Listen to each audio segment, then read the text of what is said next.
Alright folks, welcome back to yet another physics lecture, Physics for You. Let's go ahead and take a look at some physics questions. Alright, we're going to have the questions here. I'm going to do my work in this iPad right here next to the questions, and then we're going to check our answers. Question 1. If an object, or 2.1 rather, if an object has negative velocity and negative acceleration, is it slowing down or speeding up? Well, this is what I like to do. Here's my object. Hopefully you see that. Now my object, apparently it has negative velocity. So that means it's going to be going this way. Okay? Negative velocity. That's the direction it's moving. It also has negative acceleration, meaning that its speed is changing at a negative rate. So since the velocity and acceleration are in the same direction, that means this guy right here is speeding up. I also like to think of it as a boat in a river. So if you have a boat in a river, so imagine here's my river. Here's my river. You can see my river is blue. And my river has a current, right? That current is going to be my acceleration. So this is my current. And my boat is right here. Here's my boat.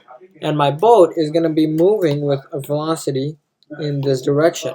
Since my river is helping my boat is moving faster. Boom. So my boat is speeding up. Most people wouldn't think of a second to say that. So that's why we say our boat or our particle is speeding up. Okay, so with that being said, let's move on to the next question. Weird, the closer I bring the camera to my face, the blacker I become. Anyway, 2.2. Question 2.2. For 2.1, we got B. So let me go ahead and write that down. 2.1, we got B. So for 2.2, let's see what we get. Whoops. So 2.2, let's see what our question is. So 2.2, our question is as follows. The first figure below shows the AT plot for a certain setup. The second figure shows the VT plot for a different setup. The third figure shows an XT plot for yet another setup. Which of the 12 labeled points corresponds to zero acceleration? Circle all that apply. To repeat, the three setups have nothing to do with each other. That is, the V plot is not the velocity curve associated with the position, and the X plot, etc. Okay. So here's what I'm going to do. I'm going to draw for you the three plots we've been given. So here's our AT plot, AT, and I guess it would be fair to say this is kind of looks kind of cubic to me. So something like that. And this plot has a bunch of points on it, a bunch of reference points. This is point A right here, point B is over here, point C is over here, point D is over here. So point A, B, C, D. Question is, where do we have zero acceleration, right? That's what we're being asked. Sorry, you can't see point D. I guess I'll zoom out a little bit. Hopefully you see that. Anyway, now our goal is to find where do we have zero acceleration, aka where is A equal to 0. Oops, I guess you can't see that. Where is A equal to 0? Well, in an AT graph, the acceleration is 0, well, literally when the y value is 0, aka at this point right here, B. So, B is a point where our acceleration is going to be 0. Do we have any other points? Well, we have some other graphs, so it would be reasonable for us to have other points. So in our AT graph, we found that at point B, we have zero acceleration, and that's because that's where you have an x-intercept, right? Should make sense. So that's for our AT graph. How about our VT graph? So let me go ahead and copy this AT graph here, since our VT graph is pretty much the same. And let me paste this right here. Oh, don't know what happened right there. Whoops, sorry about that. Let me zoom back in so you can see everything. So let's copy just this. Okay. So now we're gonna draw our VT graph. Alright, I don't know what's happening. Forget it. I'm not copying anything. So I'm just gonna draw it again. So this time we have a VT graph. Here's our VT graph.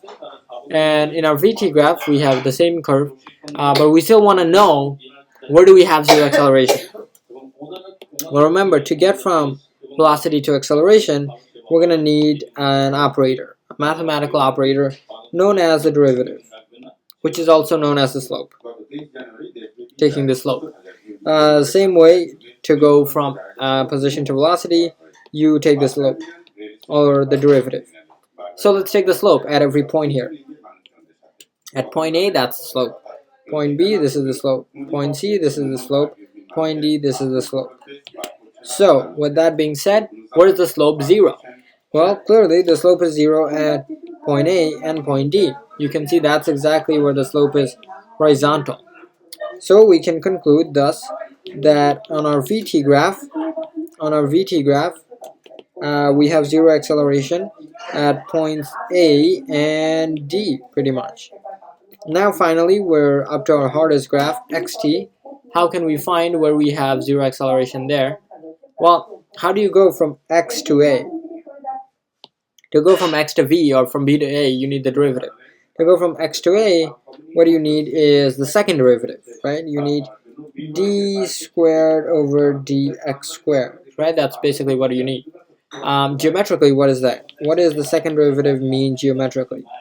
Well, geometrically, the second derivative is all about the rate of change. So if you've ever seen a cubic, if you've ever seen something like this, then you know the fastest rate of change is also known as the inflection point. So this, for example, could be the inflection point. That's where the slope is changing the fastest. If you've ever seen a normal distribution curve, a bell curve, then you know the inflection point is around 1 standard deviation or 1.5 standard deviations, whatever. Anyway, with that being said, we're talking about inflection points, points where the direction starts changing, inflection point. At those points, you have a second derivative equal to 0. So where do we see an inflection point? Over here. By the way, this should say x, not v, so sorry about that. Let me write x here. So where do we see an inflection point? Right here. Well, an inflection point is our curve at an inflection point there? No, because an inflection point is when the second derivative is 0. Okay. How about at B? Do we have an inflection point there? No, it's at C. Yeah. So that means our final answer is C. So our second derivative is 0 at C, and that means our xt has an acceleration of 0 at C. So our final answer would be BADC. So thanks for watching this lecture on physics, and we'll check you out next time. Embedded plus MKO plus scaffolding equals learning. We believe anyone can learn anything. That's why our motto is memorization is a crime. And that's why we partnered with Brilliant. Brilliant transforms math and science into hands-on activities so that you too can understand everything from first grade math to E equals MC squared. Barry Science Lab and Brilliant is your MKO, and will give you the scaffolding to expand your ZPD until you become the next Sir Isaac Newton or Albert Einstein. Visit brilliant.org/Barry Science Lab today. And the first 50 of you to use that link will get a 20% discount on the Brilliant annual subscription. Don't forget that you too can become the next Einstein. So let's fall in love with math and science.